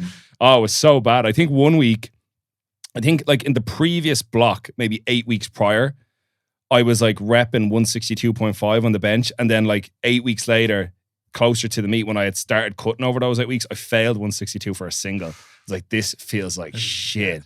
So it's not fun. It just makes training not fun. You're not looking forward to coming in to get stapled by weights that you had been slinging around beforehand. Have you guys ever coached anyone that came from a bodybuilding background? Yes, actually, but it was like a female lifter. So she came from more of a bodybuilding background and transitioned into powerlifting. Because sorry, I don't mean to cut across it, but I find there's particularly one girl in my mind that stands out now that I'm coaching, and she's so diligent with like her food. All her machine work is savage, but like the gym was always so secondary. Like this, it's just go tick this box, go through these ranges of motion, hop on the Stairmaster for 500 minutes, and then it's the food that's everything. Whereas for us, like training is like if your training isn't enjoyable, like that's such a massive part of our week. Like for them, it's just the mindset is so different, and it's such a different approach. Like for them, if they're not feeling good going to the gym, it doesn't matter. You're doing fucking 3 sets of fucking cable rows and a couple of shoulder presses and you're finished. And then 70 minutes on the Stairmaster. There's a few points there in my brain. I need to keep these in order. But yeah, I would concur the diligence with like the external variables was incredible. Like so dialed in. And with our podcast with Nicholas, he said the same thing. He's like, from his bodybuilding background, really meticulous with tracking food. Just like that's something that's always dialed in. I had another point and it's completely gone out of my head. Oh yeah. But then you said the powerlifters, so much of the focus is on the training and not on the external stuff. I sent this to Andrew, powerlifting coach that I really respect, look up to, posting about how like externals are imaginary excuses. Like your externals aren't real. Oh my goodness gracious. That's a bizarre idea, I think. Now that's a hot take. Yeah, that's honestly stupid. Right? Let's just call it stupid. I think if more powerlifters could take from that bodybuilding mindset of being dialed in with your nutrition, being dialed in with your sleep, being dialed in with your like daily activity, being conscious of your like daily stress levels. It's a bit more subjective, but having some level of awareness around that, that's going to move the needle so much. That's like, they're the main pillars of my training philosophy, my coaching. I put so much stock into those over the training itself. I think you can do 101 different things with the training. I see as well, this is an interesting one. Maybe we can dive into it. We've talked a little bit, and I don't know my thoughts around it 100%, but there are certain coaches that I see who talk about like the perfect microcycle and the perfect training structure and the perfectly laid out week. I don't think that exists. Like, I don't think that is a thing, personally. Now, these coaches talk about it in a really specific way, and oftentimes it makes me like second guess myself that like, did these people know something that I don't know? But honestly, I don't believe so. And maybe it's Joey's influence and Joey's training philosophy, but he's spoken about before, I could make someone progress if the only rep range that they could do was triples. I could make it work. I could make them get better. I have that same belief and understanding. I think there is no such thing as a golden or a perfect microcycle or a perfect training split or perfect exercises or anything like that. I think you can do a lot of different stuff. It's not that you can do absolutely anything in the training, doesn't matter. But I think the range of stuff you can do is a lot broader than some people make out. I don't even know what my point was there. But it's still an excellent articulate point. I wanted to just give Andrew Rowe a chance to chime in, but I have something I definitely want to say about it because I completely agree with the sentiment. Do you have anything to add? No. I want to hear what you want to say first. So I think a lot of coaches use the wow factor of overwhelming data and metrics to show how foolproof or how experienced they are or how they can predict a reasonable amount of outcome. And maybe all that would work if we were dealing with fucking robots, but we're dealing with people. And like that, you can't predict. So like common one be, how long is a block going to last? How long are you going to respond to it? How long are you going to enjoy it? Because I'm sure you guys have had this. Somebody could be 3 weeks into a block and they're fucking popping off. It's like, I actually fucking hate this. Like, I'm hating every second of this. Please change it. Like, okay. Like, I mean, you might change it nominally, or maybe you'll identify exactly what it is they dislike. It might be duration. It might be a specific movement you have them doing or a specific series that you have happen in a number of days or whatever it might be. But like that, I think it's for me anyway, I think the big like wow or light bulb moment, I was like, fuck, this is it. It's like, stop treating it like you're dealing with somebody that's an extension of strictly your ego and the results you get them, and start dealing with the person that's in front of you and listen to what the feedback is, but also watch what is happening. And when you do that, it's much easier to predict what that person will need to do next to continue to progress, and to always be aware that the goalposts can shift. Because when you start, you know, the idea of smart goal setting, fucking specific, measurable, blah, blah, blah, blah. So somebody says to you, because people generally like to work in vagaries. I want to get in shape. I want to get strong. Strong at what? Specifically. And because this is what I do now when I have consults with people. People say, yeah, I want to do powerlifting. I want to get really strong. I say, strong at squat, bench, and deadlift. You want to build the biggest total at all costs of anything else. And they're like, yeah. And I'm like, okay, so you're 80 kilos now. Are you willing to bulk to 100? Oh, no. Like, so you want to be as strong as you can, but within the confines of this. Yeah. And they're like, yeah. I'm like, okay, so you realize you won't be the strongest you at this weight necessarily.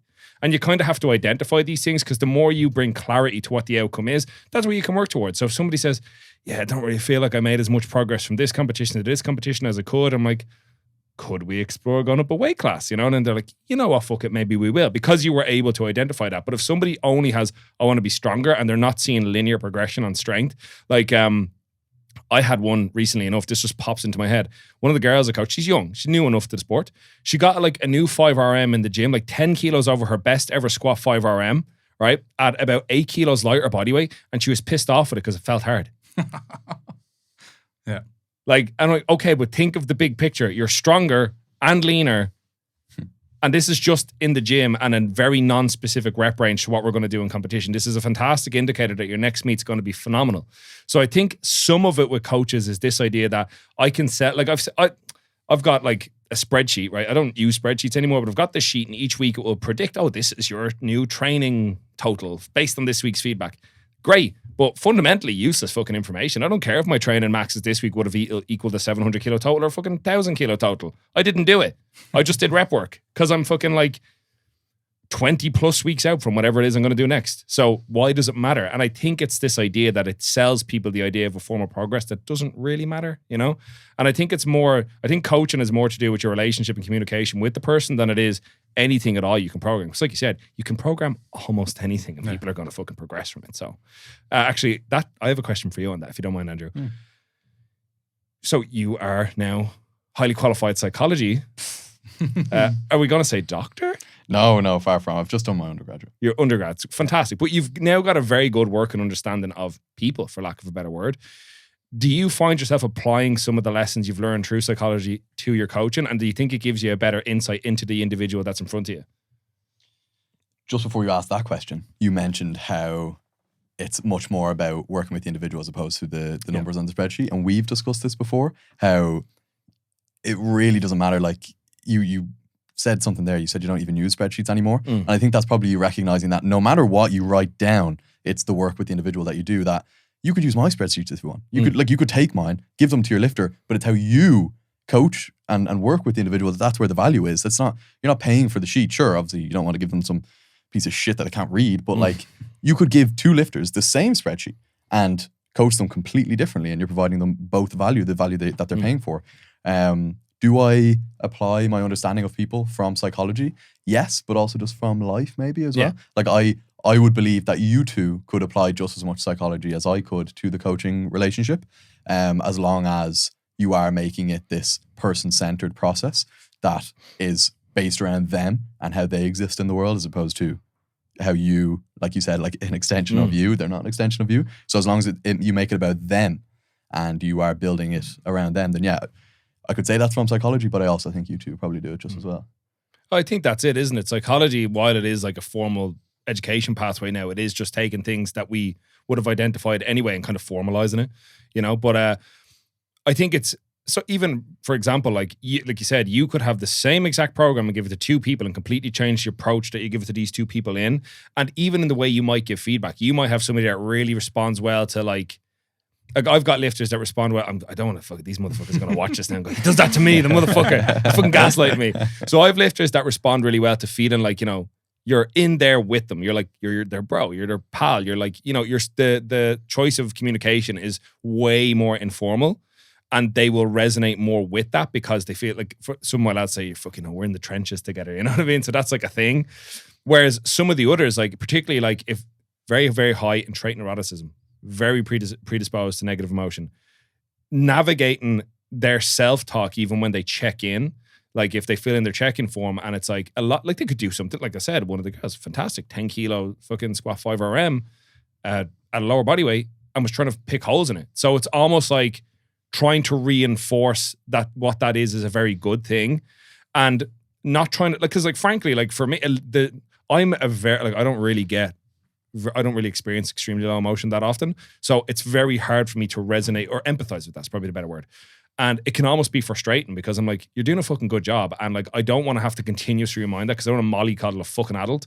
But at the same time, you have to also understand that this person is choosing to be vulnerable with you in that moment and say, I'm aware it's a good thing, but I need to be reassured that it's a good thing. And it's, I suppose, having the emotional maturity to be willing to say that, even if the two people have done exact same thing, like, fucking yes, bro, fucking savage man, you fucking popped off, bap, bap, you know what I mean? Whereas with this person might be like, I assure you, this is fantastic. It's an indicator of all the hard work you've done up to this point and all the, all the good days and the bad days. It just goes to show that if we just keep turning up and keep doing the thing, you're going to get the result you want. And trust me, it might have felt hard, but think about it. 10 kilos over your 5 rep max. It's fucking, you're lighter, leaner, you're looking great, you're feeling good, you're moving well. So imagine what's going to happen in 6-8 weeks time when we have you back on the platform. You're going to fucking absolutely slay, queen. So sometimes that's coaching. Do you ever say slay to your all the time? Slay queen, all the boys. Yeah, you yeah. I hope the lifters just screenshot it all the time and then put together a compilation of me just saying slay queen all the time. Yeah, everything you just said was fantastic. I had a point and it slipped. So if you have something, no, I was just gonna say that is coaching, like in its essence, just being able to manage different personality types, different people. You mentioned earlier the idea of fostering belief and how important that was in your journey. It was almost an inflection point where someone told you that, oh my God, you could be a world-class deadlifter. And then from then on, the way you viewed reality, like the way you viewed existence was that you could be a good deadlifter. And so in the position, not just of authority, but in the position that you have as a coach with a lifter, you have this, in my opinion, a responsibility to acknowledge the role that you play in their formation of how they view the world. Are you going to change their trait neuroticism? No, I could say that pretty confidently. Could you help reframe their cognitive response to poor training situations and hence maybe even outside of training? Yeah. So don't overlook the impact you have on their psychology. So yeah, maybe I do apply it, but I think it sounds like you do too. And I think you do, though you might not use my big psychological words. You are doing it because you have a very good understanding that what you say and the things that the seeds you plant they grow, right? And they can grow very positively. So yeah, definitely just taking a moment to consider that the person is a person and not just responding to both of those messages about, say, the guy that says we're in the trenches, bro, and the girl that was annoyed at her set because it was difficult. Making sure that you're responding to those individually. That's, like Andrew said, that's the coaching. And I was gonna say it's almost something that just comes intuitively, but I caught myself because maybe it comes intuitively for me and the rest of you at the table. But there are plenty of people that perhaps does not come as intuitively for. So while we can talk about it and use the big psychology words, and it makes it sound very complex, and we're like manipulating all these conversations as we're having them. I don't think it's necessarily that case. You just are able to recognize on a subconscious level the type of person that you're dealing with, and then adjust your style or tone of communication based on that. At the same time, there is also people who aren't able to do that, and I suppose that just happens. There's different people like that throughout the world, and as you go through those relationships, you'll meet people like that, and maybe if you are working with a coach like that and they're not serving the role that you would like them to serve, maybe it's time to look elsewhere. Yeah, and I would actually, just to add to that, because I think that is a good point as well, from both the coach and the athlete perspective, you can have a great coach and a great athlete that just don't gel. And that's fine. It doesn't mean the coach is bad at their job. It doesn't mean the athlete's not coachable. Maybe you're just not a good fit. Like I had that, not like I'd say 6 or 7 months ago. I was coaching a girl, true abs, great lifter, very hard worker. We just couldn't communicate on the same wavelength. She was perceiving a lot of what I said as negative, where I was like, this is just feedback. This is what you want. You know what I mean? I couldn't get it. Maybe could have been my choice of words. Could have been something going on else in her life that this was just coming across as negative, but it just didn't work. And we both decided the best decision for her was to go work with somebody else. There's no bad blood. She's doing fantastically now. And I think that's another thing in the realm of coaching, because it is a little bit of a wild west where I think if you're going to be a professional, and this is because if I'm not wrong, Andrew Blackwood, this is your full-time career as well. You're a full-time coach. Yeah. And I know coaching is a massive part of your life, but obviously still, just finished being a student too. So I think that's the point. It's like, I would much rather leave somebody with even because again, obviously it's a very insecure job role to be in. There's no pension at the end of it. There's no job security. There's no insurance. But I would much rather leave somebody with a very positive coaching experience, even if it couldn't work out with me as their coach, because I would still rather them go and get coaching from somebody else to keep that person in coaching than them say, our coaches are actually assholes. And I'm sure maybe you guys have dealt with that. I've dealt with lifters that have come to me that they've come from other coaches and they could have had a great experience with them, a very, very good experience with them. But when it came time for them to move on for whatever reason, this person was basically treating them like they just stabbed them in the back. And it's such a shame. It's such a shame because the job is interpersonal by its definition. Like, I think you have to be a people person to be a successful coach. Maybe you don't work with people on a gym floor very often, but actually, this just reminds me of something for Andrew Blackwood. I'll tell him in a second. But I think you have to fundamentally enjoy working with and helping bring out the best in people. And I think it's also a massive amount of understanding your role is that like you're a supporting role in this person's story. And you want to be, if somebody can come to like this, I say this to everyone. There's no such thing as a stupid question in fitness. Like, of course, if somebody asks me, is bread going to make them fat? It's kind of a stupid question. But the fact that they had the trust to ask you and not jump on Google shows you where they see you in their, you know, wherever their little hierarchy of trust is. Like, I trust this guy. I'm going to listen to him. He's the guy I'll ask. This is what I was going to say. I train Christian Pontes. Do you know Christian? Trains in Southside. Yeah. He was absolutely grinding the fuck out of a squat recently, which he's prone to do, right? But you're spotting him in the video. And as he's coming to the top, and you can see he's really fucking working for it, this big fucking smile sprouts on your face. And I fucking love it. I'm like, man, that guy's fucking in it. You know, like, don't get me wrong. Like, Christian's fucking there trying to squat a weight that you can fucking bench. But you know it's a big weight for him. And he's fucking working for every fucking centimeter of that concentric. So I like seeing that because it tells me Andrew Blackwood, somebody that's in this, and it doesn't matter if you're benching 40 kilos or 240 kilos, he's going to, you know, cheer you on. He's going to spot you. He's going to fucking make sure you're safe. And I just thought that was a cool little moment. So I appreciate that. It's funny how you see those things that was almost like an inconsequential point of my day where I'm just spotting the boys in the gym. I'm having a good time. But someone else might see that and then that triggers a thought about you in them and that shapes your persona. You never know who's watching. It's carry yourself in a good manner and then it will reflect through. Well, I think it's fair to say, in essence, you're both ambassadors for Irish powerlifting. Whether you like it or not nowadays, you're both very prominent online. You have your own podcast, like especially with all the content you produced over the past 2 years or so. Like, you become known. Like, I would say, actually only had a discussion not long ago and we were trying to think who are the most prominent, like, Irish powerlifters known internationally. List this is obviously number one, like without a doubt, like number one. But then I was like, I'd say Andrew Blackwood's probably number two right now. You know what I mean? Yeah, boy. Like I think that's fair to say. Would Absolutely. I be right? Would you think so?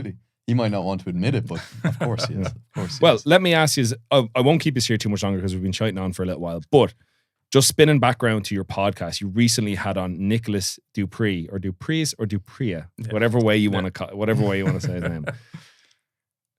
Very interesting guest selection, and obviously like very limited amount of time this guy had while he was here. He lives in South Africa, but comes from a completely different opposite end of the spectrum of powerlifting from the three of us. How was that experience? Well, first of all, I was so glad he flew from South Africa just for the podcast. I thought it was amazing. I thought it was amazing. I had no grounds or of reference of what this guy was going to be like, but to be honest, the thing I was falling back on was, okay, so he's pretty famous in our culture anyway. Like, you know, at the time he had like 200,000 followers. He's like 300,000 now. 300,000. Yeah. So at the time, basically famous in the fitness industry. Yeah. Right. And one of the strongest people in the world and looks like a bodybuilder. Every grounds to be a prick, to be honest. As in, if he was a prick, I would have been like, yeah, fair enough. Yeah. That's what I expect, you know, like meeting an actor, like meeting, you know, someone that just doesn't have time for you because you are an inconsequential part of their day. Nick was so lovely. And it felt like that conversation when we were just lost in it and we lost all context. He was just another guy who was just as important as we are. Everything he had was just as important as everything we had to say. And that was amazing. That was really, really nice. That was probably the biggest thing I took from it, yeah. Because he's an absolute gentleman. Like, I don't think he like you said, and I do want to get your perspective now on this as well, because I know I got the story about how it all came together just before. But I'll be, just full disclosure, haven't listened to all the episodes yet, just started it in the car on the way over. But I think it's probably the awareness to be grounded enough to realize you are just another lad that lifts weights, even if you are this fucking huge motherfucker. But like, do you guys get that you might be that for some people as well? Like, oh my God, it's fucking Andrew Rowe. There's kind of maybe two sides to that. So you mentioned being an ambassador, and that may be a better word for it, where rather than, oh my God, it's fucking Andrew Rowe, it's like, oh, like maybe the words I'm saying and the things I'm doing are actually affecting how other people view powerlifting and how they view everything. And and we kind of encountered this. Maybe you've encountered it more because Andrew's famous. But I don't know if he told you that when we were at the Arnold's, people were stopping him to sign their belts and shit. Even signed some guy's ass cheek. But Nice. for me, a guy came up, and he was just like, Andrew, oh my God, I listened to your podcast. So nice to meet you. I'm a sub junior and I hope to be as strong as you one day. I was like, man, that's sick. And then I think my mom said it to me. She's like, Andrew, like, you are an influential figure, whether you want to be that or not, because as I was growing up watching people online, those people were influencing how I view the world and how I grew up to be the man that I am today. So we cannot overlook that. Do I feel famous? No. Am I an influence to somebody? Yeah. So I hope that, or at least I believe that the way Andrew and I conduct ourselves is a positive influence. So I definitely recognize that. Yeah. It's a weird one to wrap your head around because again, we get messages. Someone came up to me in the gym yesterday, like just people saying stuff like, "Oh, something you mentioned in a podcast was really helpful for me," or "This one thing that you said made some sort of a difference," and that's always like amazing to hear. Like it takes you back a little bit,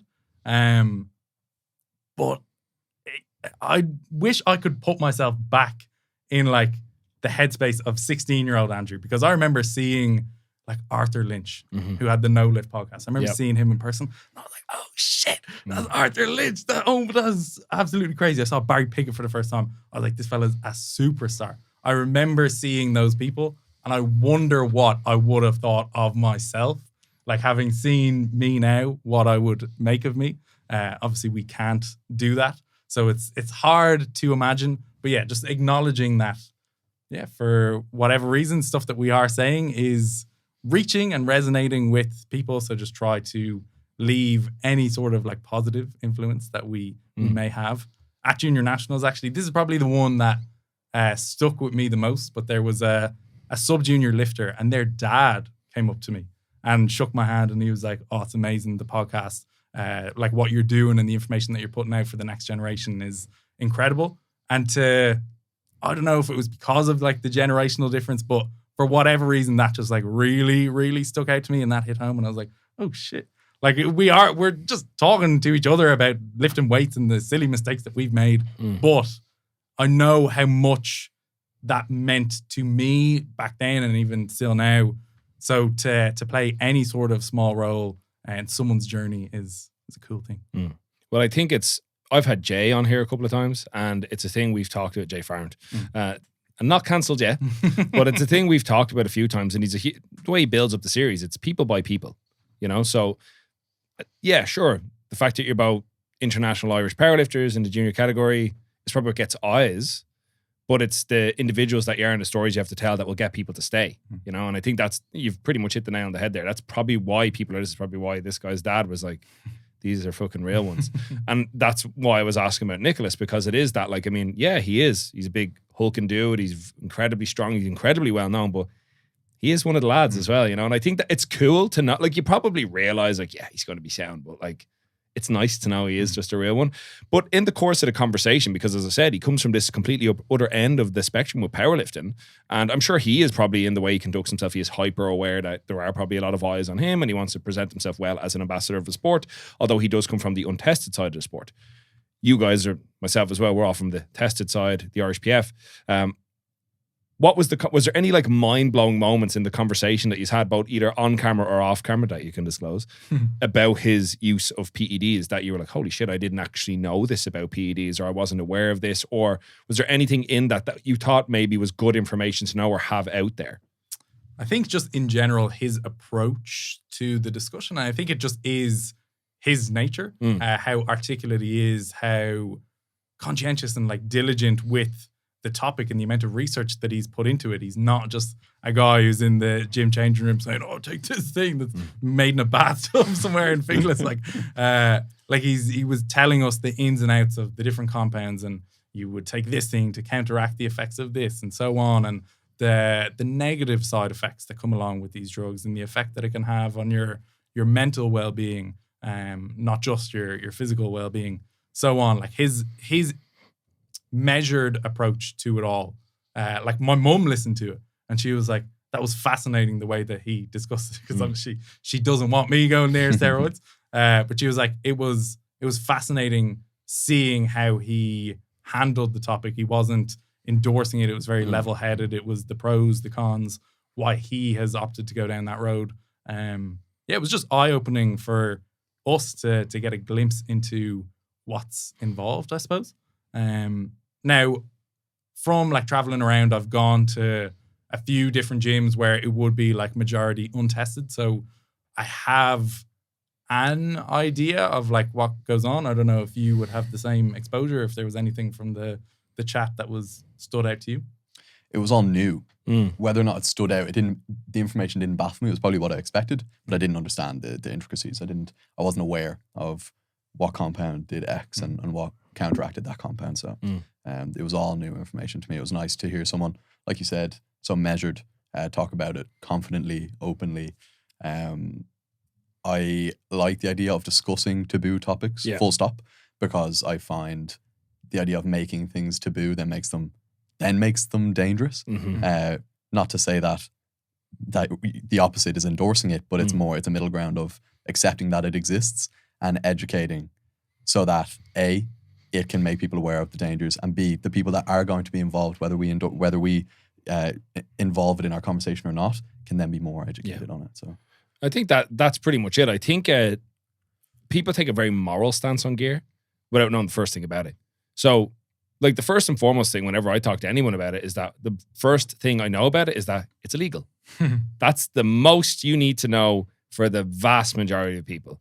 And then you've got the people that decide whether, okay, Grant, that's enough for people like, I want to know more because I might use it. I'm like, well, in which case, the best thing you can have is an education in it. So you're better off speaking to somebody who knows significantly more about it than the three of us. And Nicholas Priya, my apologies, is way more formally educated and obviously has first-hand experience. And like we talked about at the beginning, he can speak to his experiences of using these things. And I'd imagine he is quite educated in it. If he's, doing as well as he is, seems to be a very healthy guy. So, I think it's that thing, when he showed us his pulse on his wrist, coming through his wrist, man. Like when I am like counting my pulse, if ever, I have to like look for that shit with my thumb. Nicholas could do it by eye. Yeah, like you could just look at his wrist and go, the vascularity. Yeah. Oh my god. But I look like I've had Jake and Eamon on here and Ben Crockwell as well talked very candidly about their PED use. And I don't know if you guys listen to Barbell Medicine. They did a podcast, 4-part series on PEDs. And the thing about steroid use that they found that I thought was really interesting, I don't know if this correlates to the conversation with Nicholas, I want to bring it up, was that long-term low to moderate PED use didn't have massive health ramifications. That only presents complications, but it isn't an indicator that you're going to fucking die from using this stuff. You know what I mean? It's not like alcohol. Long-term low to moderate alcohol use will have a negative effect on your well-being just by the nature that alcohol is essentially poison.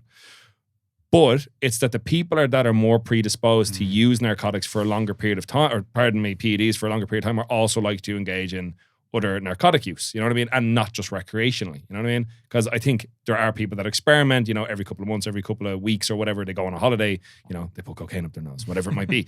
But then there's people that do it every single weekend, people that drink quite heavily every single weekend, people that think, oh, fuck it, if I'm going to the gym, I'll use gear so I can look good in the nightclub. These are the people that have this like cocktail of fucking drugs. And they're the people that, kick the bucket early. They find human growth hormone and fucking whatever, testosterone, tren, whatever it is in their bloodstream, like, it was the gear, And I think it kind of creates this like straw man that gear is the thing to blame, when really it's probably somebody that just, whatever their background was and their predisposition and personality, they probably had a little bit of an addictive personality or used externals like PEDs, narcotics to gain or mask other issues they were having. Whereas you probably have somebody like Nicholas who's incredibly measured, who's like, I can take a very practical approach to this to yield the biggest result. And look, people can say whatever fuck they want. The guy is fucking very well known and like I'm pretty sure has enough like sponsorship and shit that he doesn't need to work an average job. He can just fuck off to the gym. You know what I mean? Fly over to Ireland, live in a massive Airbnb for like 2 weeks and then do the 2 Andrews podcasts and then come second in the Clash of Titans. Did you think he had it? I thought he did. Yeah. Because his second squat was pretty easy. What was it, 427 and a half? Yeah. Myself and James commentated that, right? And the thing with that specific squat, just to take a little side tangent, was he shakes a lot when he walks out, but then he waits and lets it settle and then drops into the hole. He didn't do that for the third. He obviously the weight was fucking heavy, so he just went. But like, you know yourselves, when you're under huge weights, any like micro movement, like, well, that's fucked now, you know? Yeah. But yeah, like I thought it was such great guest selection because it was so far, like you had Listus on before and you had Not so. yeah, so like these are like all within your wheelhouse. They all compete in the roughly the same cohort of lifters as you guys. But like Nicholas was so outside of it. I was like, that's awesome. So given that experience and like, you know, it was obviously incredibly positive. I imagine you're getting a lot of great feedback for it as well. You fucking scooped me on it because I was going to try and get him, then he's fucking gone. What do you think about future guest selection? Something we got to discuss. Yeah. Yeah, it's an interesting one because when we started and we even like considered the idea of guests, we were like, meh. Like, will we even have guests? Because the initial idea of the podcast was we had so many ideas ourselves that we wanted to express and get out there and talk about. And then we made 10 episodes that were 2 hours long. And we're like, oh, maybe that's all my ideas gone. So let's talk to other people, get insight from them, what they think about similar topics to us. What can we learn from them? People who are ahead of us in similar fields or adjacent fields even. Just people we're interested to talk to or learn from. Yeah, not sure. Just anyone that we deem would be interesting, I guess. We're open to chat to.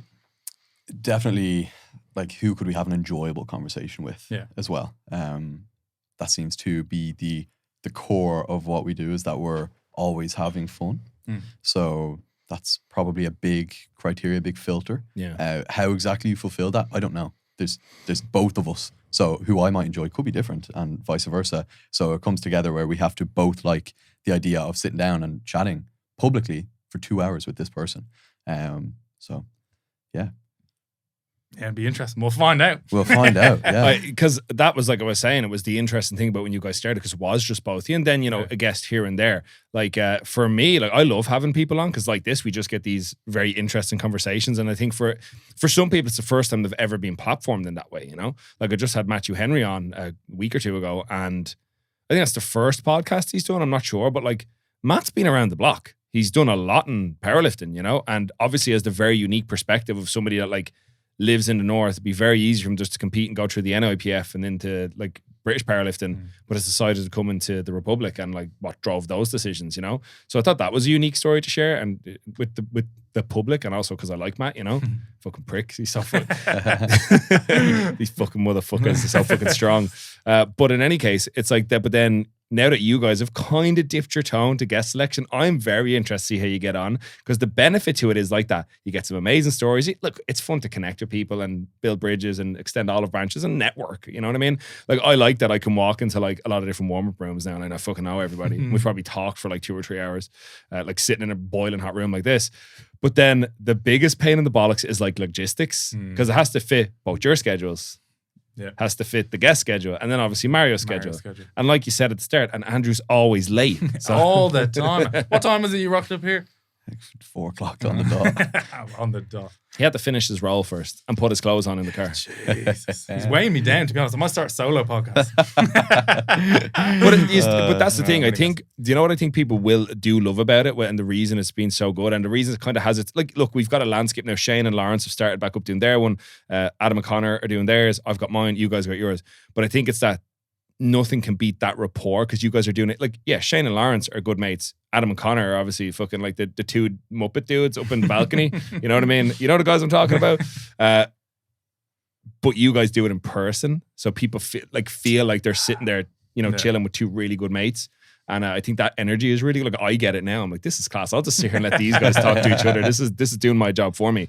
But I think it's coming. It's in a really strong position, and it's great to see the progress. But how many episodes have you made? 13? Yeah. And no signs of slowing down anyway. No. You just have to make it to 20. They say only 1% of podcasts make it to 20 episodes. Well, Dan was telling me most people stop after like 3. Yeah. And the biggest thing is consistency. You know, because you guys have been mad consistent. You've probably seen like fairly linear growth because you're consistent. Is it every 2 weeks, every week? Yeah, every 2 weeks. 2 weeks, yeah. Same, yeah. We do. I do every 2 weeks as well. Yeah. Fucking pain in the bollocks to do more than And it definitely helps having one another. I'd say it's harder for yourself because you're tired. You just say, oh, sure. Do it next week. Man, I fucking like, I'll be honest, like I love getting people in here and just burning the air. It off is them. great. Like It's great. people like, and how do you prep for them? Like, I don't. Just Like sit down. the most prep I did is that I listened to your podcast. So I just listened to your podcast and I was like, this is grand. I've already done this. That's the work done. I think like at the beginning, like I'd take notes and shit like that, but I don't want it to be like an interview. I want to have a chat, like, you know, there might be something I definitely want to touch off. So like when we started, I was like, I definitely want to talk to them about like their junior careers and some of the lessons they learned along the way, because I think that's valuable to the young lifters that might listen, you know. But I'm sure you guys have covered it on your podcast. But look, it doesn't hurt to say it again on a different one, you know. Yeah. But yeah, that's pretty much it. That was all I was like, and the rest we'll just fucking find our way, you know. Yeah. I didn't even like get to ask you. There's like any gray areas you just didn't want to go into. Like we're pretty open. Yeah, pretty open. I'll go into every area. Yeah. Did I ask That's already? when the camera's off. Did I ask already on camera about Jay running through your podcast with his Mickey on? Which episode? Yeah, which episode? So is this potentially one of the few podcast episodes you've done of anything without Jay's penis being in the background? Thankfully, yeah. Surprise! Well, just for you. Yeah. It is actually probably, yeah. Yeah. I'd say at least 5-6 times. Yeah, we've had a little bit of... Anytime we're having just a regular, normal, structured conversation and then it gets completely derailed by a few seconds laughter and then trying to regather ourselves, Jay is probably naked behind the camera. He is very frequently naked in that gym. Yeah. How do you find doing it, like, and having these really, like, candid conversations when there's fucking people deadlifting around the corner? At first, it was very distracting. Yeah. And I think it was because we weren't completely aware of how cancelling the microphones were. So not only were we concerned that, oh God, like as we're speaking here, all the mic is picking up is the deadlift, but also it was distracting at first because we're trying to talk and then we're listening to the deadlift. As time's gone on, we're good at choosing times where there shouldn't be a lot of people there. B, we've learned from listening back in multiple occasions that even music in the background, you can't really hear it. It's such low ambience that it really doesn't matter. Yeah. And then we just don't go when it's really packed. Mario working his magic, huh? Yeah, Mario magic. I like the vibe of it just being in an open gym.